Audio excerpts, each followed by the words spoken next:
So Gavin, why don't you come up close to your parents? Hi, Zoe. Zoe, say hi. Okay. Hi. Okay, and why don't you hold the talus so that the atara, the neck piece, is facing toward Gavin.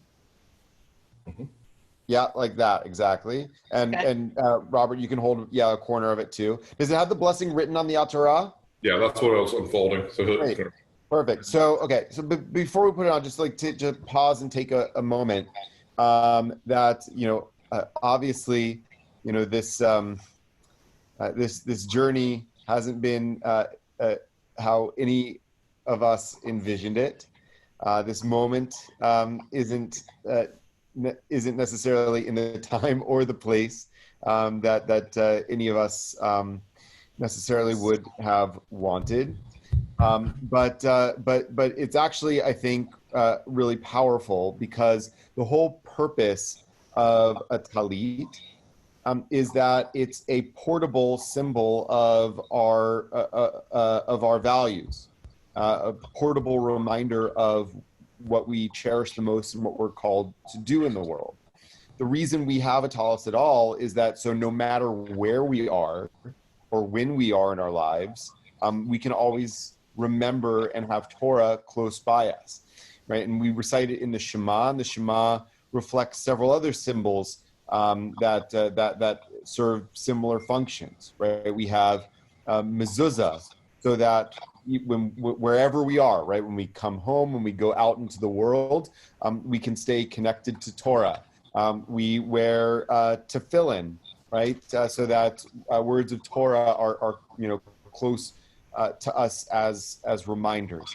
And then we teach it to our children. We recite the words, when we're going out in on the way, right? All of these are ways of saying, no matter where you are, no matter when you are, no matter what you're doing, your tradition, your family, your values should always be close by you. You should wear them close to the vest, right? And literally, and that they should always be something that guides you along the way. And so in this moment, in which we are, navigating uncertain terrain, and when we are, in places and spaces that we didn't imagine we would be, it's really fitting to put on a tallis precisely in this kind of moment, to remember that it's not so much where you are as who you're with and what you bring with you that really matters. Okay, so I'm going to have mom and dad hold up the tallis with the blessing, so that Gavin can see it. Okay, so that Gavin can see the blessing. Yep, there you go. Yeah, there you go. Okay, and Gavin, can you read the blessing on it? Baruch atah Adonai Eloheinu melech haolam asher kiddushanu mitzvotav v'tzivanu la'asok b'tzitzit Lehit atef batzitzit. yatef b'tzitzit. Beautiful. Okay, so that'll be the blessing that you put on, that you say every time you put on a tallis.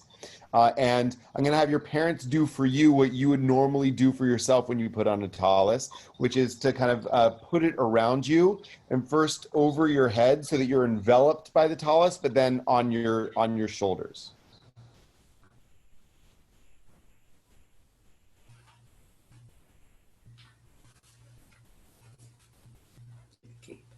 And what we always say for the first time that we put on a talit is Kashem she hikanes le mitzvot ken hikanes le Torah lechupa u'lemaasim tovim.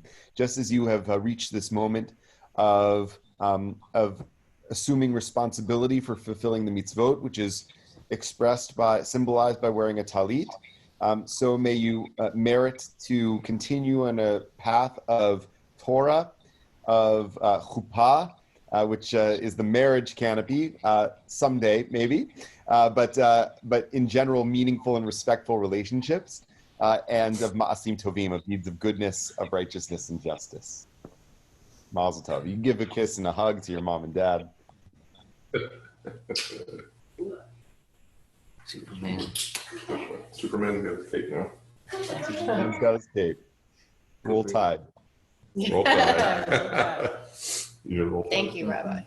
Welcome. Thank you. A little different. Cooper's. Meaningful Well, nonetheless. Yeah. And now Cooper's here. Beautiful as always. Thank you. Thank you. Part